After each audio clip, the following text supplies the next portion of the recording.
Last video में हमने समझा था कि कैसे हम लोग एक एचटीएमएल के स्ट्रक्चर बनाते हैं, उस एचटीएमएल के स्ट्रक्चर्स के आखिर हर पॉइंट्स का मतलब क्या था, और हमने हेडिंग टैग और पैराग्राफ टैग को भी लगा करके हमने देखा था। अब हम लोग इस वीडियो में प्लस साथ में एक कमेंट्स भी समझेंगे कि आखिर कमेंट्स कैसे हम लोग लगाएंगे, प्लस साथ में लिंक भी और इमेज को भी हम इस वीडियो में पूरा लगा करके चेक करेंगे।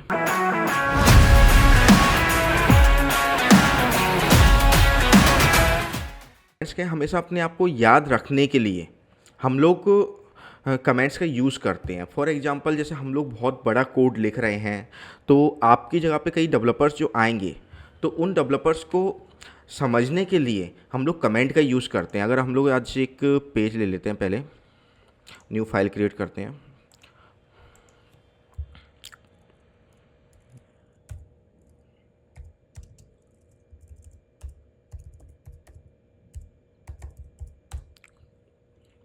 पहले हम लोग एक बॉयलर प्लेट ले लेते हैं।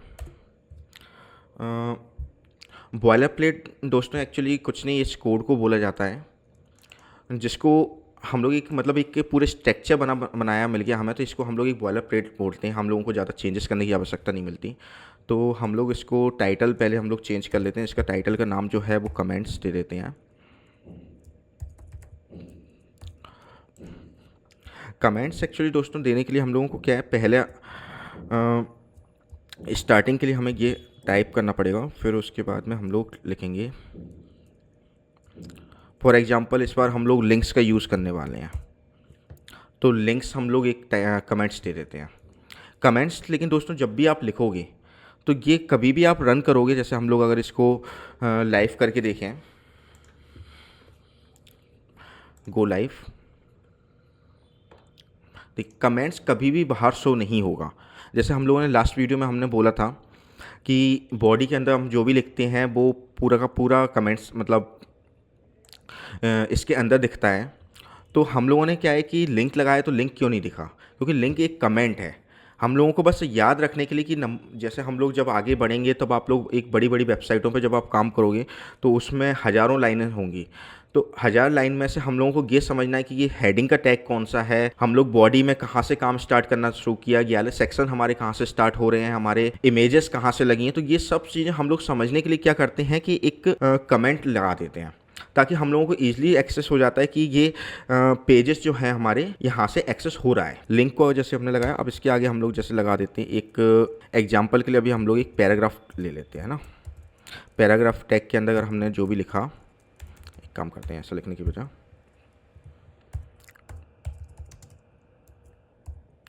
हेलो ईवो, रन करके देखा, हेलो ईवो तो हमारा आ गया, पर वो कमेंट्स कभी भी यहाँ पे नहीं आएगा। अब हम लोगों को क्या करना है, अगर इसमें लिंक देना है तो हम लोग लिंक देने के लिए क्या करते हैं, एंकर लिंक देने के लिए हम लोग क्या करेंगे कि एंकर टैग का यूज़ करेंगे। एंकर टैग लगाने के लिए ए टैग लगाया जाता है, ए के बाद में href। href के अंदर हम लोग उस लिंक का एड्रेस देते हैं। फॉर एग्जांपल जैसे मुझे http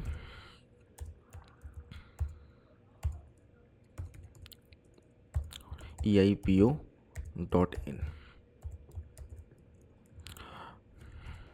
मैं यहाँ पे लिख देता हूँ go to eipo। देखिए दोस्तों, यहाँ पे जो ये हमारा जो लिंक है, ये लिंक हमारी इस वेबसाइट को ओपन करेगी, एंड यहाँ पे जो हम लोग लिखेंगे यहाँ पे ये यूज़र को शो होगा।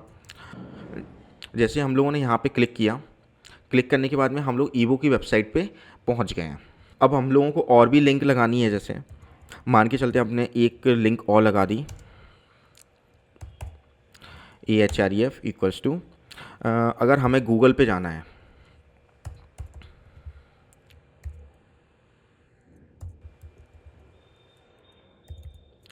google.com, ये लगाया। यहाँ पे हम लोग लिख देते हैं गो टू गूगल। हमने लगा के देखा, पेज को हमने रन किया, देखिए गो टू गूगल पे क्लिक किया, हम लोग गूगल की वेबसाइट पे ओपन हो गए। अब अगर हम लोगों को और अगर लिंक लगानी है, वो सॉरी कमेंट करना है अगर हमें यहाँ पे, तो हम लोग क्या करेंगे, सिंपली इसको डाल के और यहाँ पे डाल देते हैं गूगल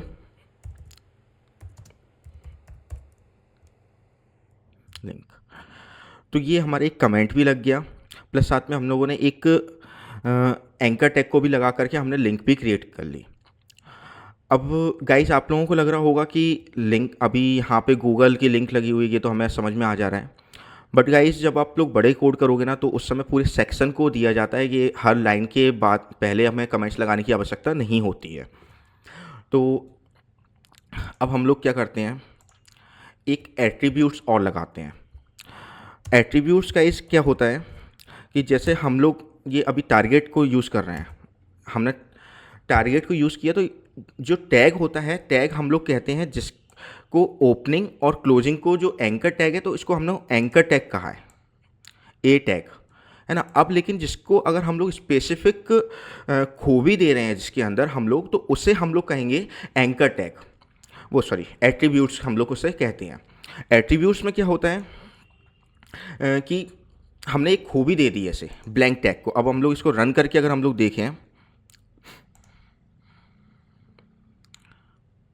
देखिए अभी हमारा जैसे गूगल को क्लिक कर रहे हैं, हमारा सेम पेज पे ओपन हो रहा था। बट अगर हम लोग ईबो को क्लिक करेंगे, तो ईबो अब हमारे एक न्यू टैग पे, वो न्यू टैब ओपन हो गया है अब हमारा। तो न्यू टैब हमारा ये क्यों ओपन हुआ है, क्योंकि हम लोगों ने इसको जो दे दिया टारगेट एट्रीब्यूट, हमने क्या दिया है टारगेट में ब्लैंक। ये यानी कि एक इसको बता रहा है इस एंकर टैग को कि आपको एक न्यू टैब ओपन करके इस वेबसाइट को ओपन करना है। तो इस प्रकार से एट्रीब्यूट्स भी बहुत सारे होते हैं, बहुत सारे उसके एट्रीब्यूट्स हैं, अलग अलग उसकी खूबियाँ हैं। अपन आगे चलेंगे जैसे जैसे अपन आगे वीडियोस में, तो अपन उसको और कवर अप करेंगे। अभी हम लोग फ़िलहाल क्या करते हैं कि एक न्यू पेज और क्रिएट करते हैं। इसमें अब हम लोग क्या करेंगे, एंकर टैग को कि न्यू पेज जो हमने क्रिएट किया है उसकी अब हम लोग लिंक देंगे। फॉर एग्जांपल अब हम लोगों ने यहाँ पे दिया है, यहाँ पे जाने के बाद हमने ए टैग को यूज़ किया और यहाँ पे हम लोग ओपन करना चाह रहे हैं जो हमने डे फर्स्ट में जो काम किया था, हम उसकी लिंक ओपन करना चाह रहे हैं। तो हमारे उस फाइल का नाम क्या था, फर्स्ट.html। ये हमारा पहला पेज था, पहले दिन जो हमने काम किया था। अगर आप लोगों ने बुकमार्क नहीं किया तो आप लोग बुकमार्क कर लें, ताकि आप लोगों को पहले से स्टार्टिंग से इस वीडियोस को पूरा देखना है आपको। तो ये हमने पहले दिन जो हमने फाइल बनाई थी, इसको हमने ओपन कर लिया। ओपन करने के बाद में इसमें हम दे देते हैं डे फर्स्ट।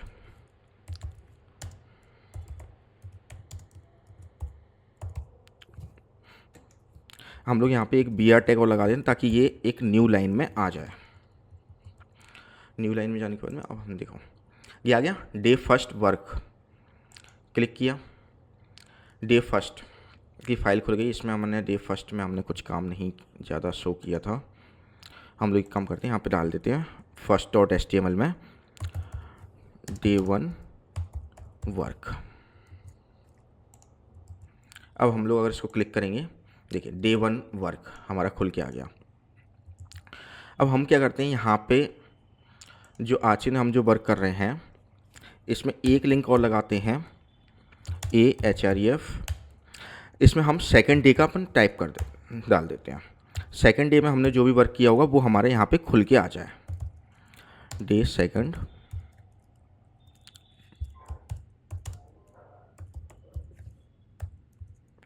ऊपर हम लोग एक br टैग न्यू लाइन के लिए ओपन कर लेते हैं। ये हमारा सेकंड डे का ओपन होके आ गया। हम लोगों ने हेडिंग और पैराग्राफ टैग को कवर किया था, डे टू, ये ऐसे कवर होके आ गया है। अगर हमें क्या करना है, जैसे फर्स्ट डे था तो फर्स्ट डे के अंडर अगर हमें एक लिंक लगा दें कि हम वापस अपने आज के दिन के काम में आ जाएं, तो AHREF आज के दिन का पेज का नाम हमारा क्या है, कमेंट.html और डे थर्ड।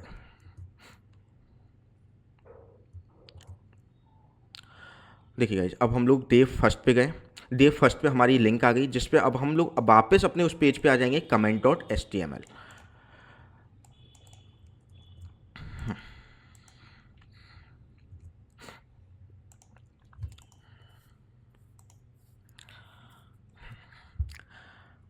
अब अपन लोग बात करते हैं एक इमेज लगा के। अगर हमें अब इमेज लगानी है तो इमेज लगाने के लिए इमेज टैग का टाइप करेंगे और इसमें हम लोग यूज़ करते हैं एसआरसी। एसआरसी में हम डिफ़ाइन करेंगे पार्ट को। हम लोग पहले एक काम करते हैं, एक गूगल से एक इमेज को डाउनलोड कर लेते हैं। हम एक काम करते हैं, पहले हम लोग ईवो का ही लोगो ले लेते हैं, ठीक है।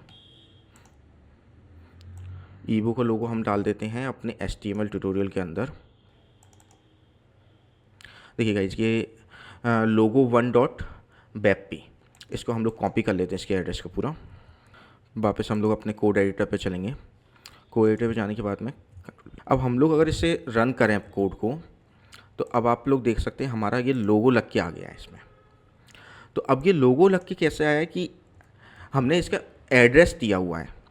एक चीज़ ध्यान रखना गाइस कि जो हम यहाँ पे बहुत सारे लोगों को कन्फ्यूजन क्या होती है कि कई लोगों को लिंक लगानी नहीं आ रही या इस टाइप की इश्यूज आते हैं। तो ये ध्यान रखना कि कहीं अगर आप लोगों का वर्क नहीं कर रहा है तो यानी कि वो कहीं ना कहीं उसके एड्रेस में कहीं कुछ प्रॉब्लम है। तो एड्रेस को लगाने का सिंपल तरीका ये है कि आप लोग एक फ़ोल्डर को मेंटेन करें, कि स्ट्रक्चर ताकि फॉलो करना, जिससे हम लोगों को आगे इस टाइप की प्रॉब्लम्स ना आए। अभी आप लोग स्टार्टिंग में समझ रहे हैं, तो अभी स्टार्टिंग में आप लोगों को ये ध्यान रखना कि जिस फोल्डर के अंदर हम लोग अभी वर्क कर रहे हैं उसी फोल्डर के अंदर हम लोग इमेज को डाल दो, और उसी इमेज को डालने के बाद में उसी का जो एड्रेस है उसी को डालना है। और कई लोगों को अगर एक्सटेंशन शो नहीं होना तो एक्सटेंशन तक भी सेम होना चाहिए। अब अपन बात करें कि क्या हमारी जो लिंक है, ये एंकर टैग जो है वो क्या हमारा सिर्फ खाली टेक्स्ट पे वर्कआउट कर सकता है। तो हम लोग इसको यहाँ पे लगा करके देख लेते हैं। AHREF, इस पे हम लोग ईवो की ही साइट पे ओपन करेंगे डॉट।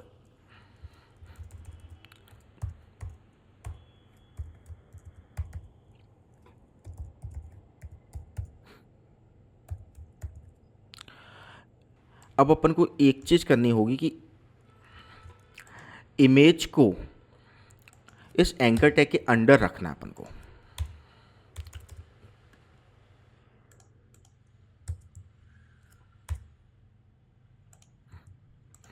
देखिए ये ए टैग हमारे स्टार्ट हुआ, इसके अंदर अब हम लोगों ने क्या कर दिया, एक इमेज को रख दिया है।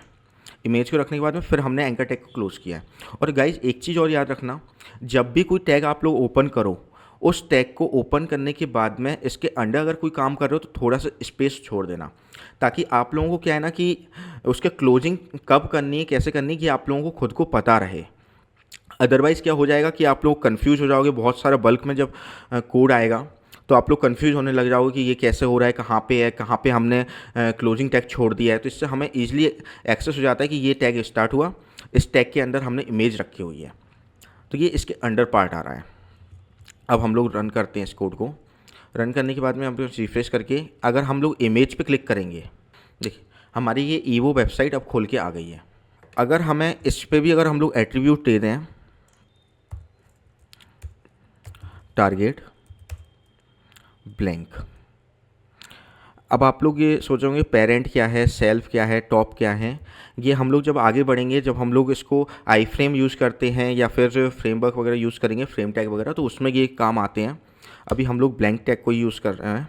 ब्लैंक का रिफ्रेश किया, अगर हमने क्लिक किया ये न्यू टैब पे ओपन होगा। ओके गाइज, अगर आप लोगों को थोड़ा सा कन्फ्यूजन अगर हो रहा हो यहाँ पे, तो हम लोग एक इमेज को और लगा करके देख लेते हैं। अब इस बार हम लोग क्या करेंगे, एक न्यू इमेज को डाउनलोड कर लेते हैं, एक इमेज डाल देते हैं, बैकग्राउंड इमेज।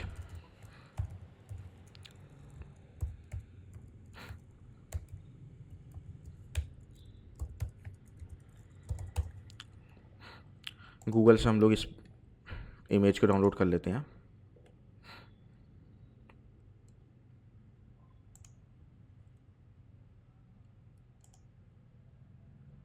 Save images,